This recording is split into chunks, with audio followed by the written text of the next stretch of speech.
Jacksonville Jaguars fans, welcome into Duval Daily, presented by GenJag.com. I'm Jordan DeLuga. Thanks so much for being here. Wednesday, November 12th, second show of the day. Just had Liam Coen's press conference, weekly Wednesday press conference. I always think it's a really good one to really pay attention to and lock in and see what Liam has to say about a number of different topics. He just does an amazing job in terms of his clarity, communication, and just willingness to be as forthright as possible with most things. Doesn't really get into injuries a lot, but he did start the press conference talking about Travis Hunter, his injury, all the stuff moving forward. We're going to get into all of it. Really appreciate y'all being here. If you enjoy the content, all Jags all the time, please like and subscribe. You can also check out GenJag.com, pick up some new Duval gear, help support the channel, look good while doing it. So, would not commit to Travis Hunter being a two-way player moving forward. Said he knows there's all sorts of questions about his, ability to play both ways, about his injury timeline, all that stuff. He said it's all just too premature to dive into that. But that they have learned so much and grown so much and gotten so much experience knowing about how Travis learns, how he works, the person he is, the personality, the communication, all that stuff. And they are so excited for his future and, the whole minor setback for a major comeback type of mindset is what they've been trying to instill with Travis for sure. Murray's getting a little bit frustrated over here. JEA's out there working on something. So to me, though, the biggest thing, again, was they would not commit to Travis Hunter being a two-way player moving forward. And it's not that, to me, it's the fact that it's even in question is interesting, not necessarily bothersome or worrisome to me. Like, if Travis Hunter is just a superstar wide receiver or just a superstar corner, which I believe he will be, one of the two, if not both. Like, if you just tell me he's only going to play wide receiver, I think he's going to be a superstar. If you just tell me he's only going to play corner, I think he's going to be a superstar. I think he can do both. Maybe this injury setback, maybe team needs, which Liam Coen talked about how that can be a factor in how they're going to move forward with this, just team needs, where they need him the most. All that stuff can be a factor, but the fact of the matter is that Liam Coen is, for the first time publicly, even acknowledging that it's possible he wouldn't be a two-way player. Interesting to me. If they said, we're drafting Travis Hunter, we know as well as anyone can know what a draft pick will be, right? Because the draft is the ultimate crapshoot. We know we're getting a player who is either going to be a superstar receiver or a superstar corner, to the best of our ability, knowing what and scouting and all that, right? We believe this is a player that can be a superstar at one position or the other, and maybe both. And we're going to try both. But if it doesn't work out, because it's too much wear and tear, it's too much mental load, we will at least be getting one of those two things. They didn't need to publicly say that. There's no reason to publicly say that. But that could have been their mindset the whole time. And we still don't know what their mindset was fully. Like, they don't have to share every single thing that goes into a decision. They don't. It's possible that they said, we're going to try this out. If it doesn't work out, we're going to figure out which side of the ball he's going to play on, and we're going to get a superstar. That might be their mindset now. I don't know. But the fact that it's even in question is fascinating and something that will be monitored and talked about to death over the next year. Well, I mean, not year, but, leading up, getting into the offseason and leading up to off-season OTAs, mini camps, training camp, all that stuff. So, yeah, going to be fascinating for sure. And again, I really do believe if he's only focusing on one side, he can be a superstar. Absolute superstar. Quickly. To me, playing both sides, it was always going to take a little bit more time to get the high impact. And there was high impact moments a lot from Travis Hunter this year. But I think if he plays one side, he will be able to lock in a little bit more. And probably if he would have been playing at like a B to B plus, playing both sides just over the next couple years as he grows, I think he could potentially be an A to an A plus at one position very quickly. I really do. He's unbelievable. Now, Liam Coen talked about a lot of other stuff. Was asked about kind of what he wants more of from Trevor, like where he's not getting the job done. And he first said no, but then he said, we did have a good conversation. And I kind of talked to him about, just letting it rip.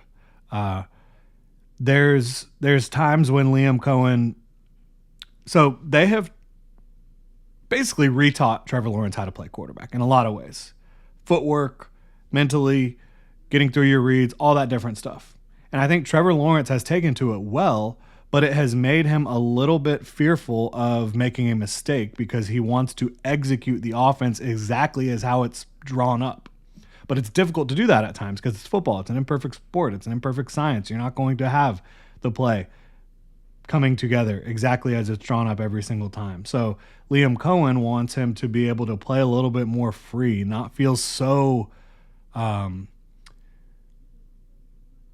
so apprehensive about potentially not doing what the play is designed to do, not making the perfect read, right? He wants him to let it rip.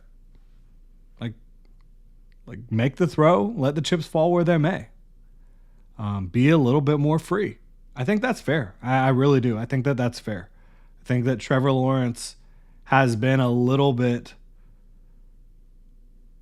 just trying to be a computer, like robotic, you could say, in the way he is trying to execute this new offense, which it is a brand new offense. Everybody's like, oh, it's year 5. It's a brand new offense that operates completely different than anything else they've done in Jacksonville before. Just be free. And if he can do that, I think he can get to another level for sure. He did talk about, though, Travis Hunter, and he talked after the Raiders game, and this team, including Travis Hunter, they just feel so confident that when they get in the 2-minute situations, end of half, end of game, Trevor Lawrence is going to deliver. The offense is going to deliver. And they really have, outside of, Chuma Edoga's horrible penalty. And talked about penalties today, too, Liam Coen did. But outside of that horrible penalty, I mean, Trevor Lawrence was nails on that final drive. He was nails against the Bengals late in the game. He was nails against the Chiefs late in the game, right? All these, so many games already this year, and he did it in 2022. He did it in 2023. So, to me, one thing you can't really question is Trevor Lawrence late in the game in a have-to-have-it situation. He's been so good in those. Was asked about, the Chargers, their receivers, talked about that a little bit, which is interesting. Obviously, Jaguars' Week 11 opponent is the Los Angeles Chargers here in Jacksonville. Huge game for both teams, really. It absolutely is. The Chargers are in second place in their division. The Jaguars are in second place in their division. They're both in the wild card right now. So, huge game. But Keenan Allen, Liam Coen said he believes he's the most targeted player in the NFL on third down. And they've also got Ladd McConkey. Said these guys are great at beating the soft spot in the zone. They're great at beating man coverage. And I think they're a horrible matchup for the Jaguars.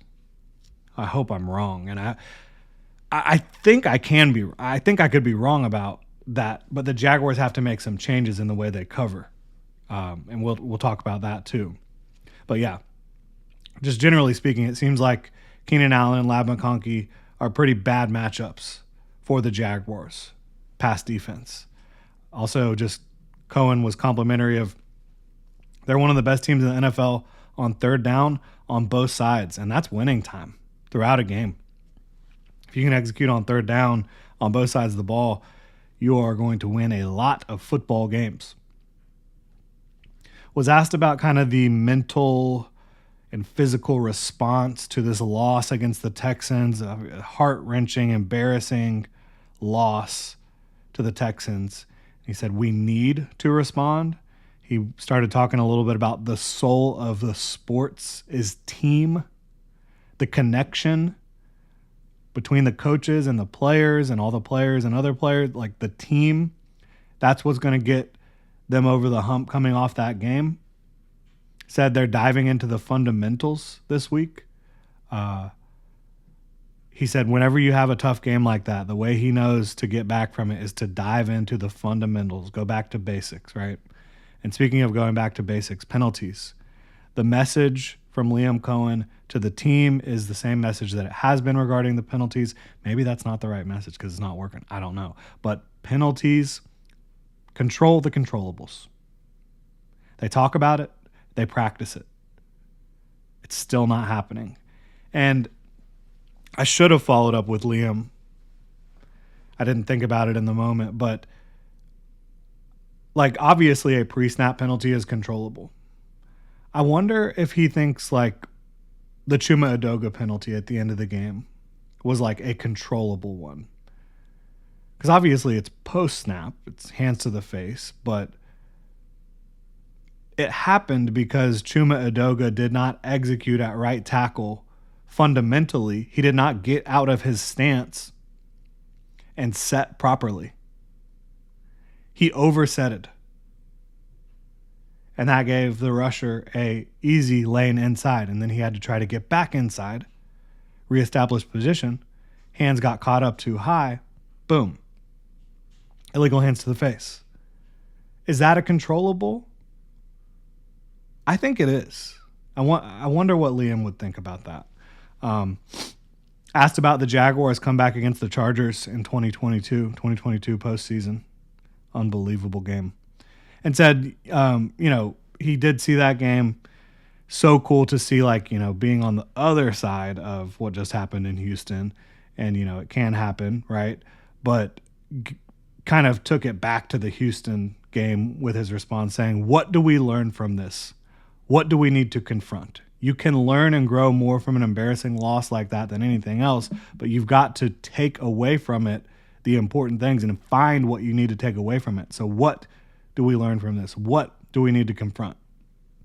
I think these are questions that he's already answered internally and with his team, but that's kind of where they need to grow from that game. Obviously, talked about Brenton Strange practice window being open up, 21-day practice window. So he'll return to practice and just kind of see what they can do, see where he's at, see when they can get him back on the field. His absence has been one of the bigger issues for the Jaguars just because he's so reliable in so many ways for the offense. He's great run blocker, intensity, really good receiver, all those things. So they definitely need him back. Was asked about what they need to see from Wyatt Milam, and they want to see him get off the ball the way he was getting off the ball in training camp before his injury. They want to see it look pain-free. So it obviously just means, based on what Liam said, is that they still don't feel like he's 100% recovered from his injury in training camp. And then last question was from myself. I asked about the pass rush has been a huge talking point for Liam, media, fans, everybody. What is his evaluation of how it needs to improve, of how it can get better? And he said, he started with, well, you got to be stickier, more patient in coverage. And that's like music to my ears because that's what I'm seeing. He said, teams are getting the ball out. Not necessarily quick game where it's like under 2 seconds, although Davis Mills had plenty of throws under 2 seconds, especially down the stretch, in the comeback, completions under 2 seconds. He had a bunch of them. But saying they're getting the ball out quick, 2.5 seconds, 2.7 seconds, that range. And that's a general statement, not just about the Texans, but about like the last month or so. And that in those situations, you've got to be stickier and more patient as a defensive back, as a corner. So when the Jaguars are playing off zone coverage, they have got to try to mirror movements as soon as that receiver is getting out of you can get, even if you're playing off, you can move forward a step or two and get aggressive and get sticky, and then be patient to not bail out too quickly. It's like you're bailing out because you don't want to get beat deep. It's like you don't have the guys, in my opinion, on the back end to worry about getting beat deeper. Like, you're getting beat for 6, 7, 8 yards on these quick throws every single time right now. You got to try to take that away. And then Liam Coen also said, you got to finish. When you get there, you got to finish. And the Jaguars have struggled with that. Trayvon Walker has struggled with that. Josh Hines-Allen has struggled with that. They have not finished these sack opportunities. It's like, how can you not get this guy down to the ground? I know you got some good athletes at quarterback, and Justin Herbert's certainly one of them, but they've got to figure out how to tackle quarterbacks. I know you can't practice that against Trevor Lawrence, but you got to figure it out. So that'll do it. Really appreciate y'all being here. If you enjoy the content, please like and subscribe, and y'all have a good one.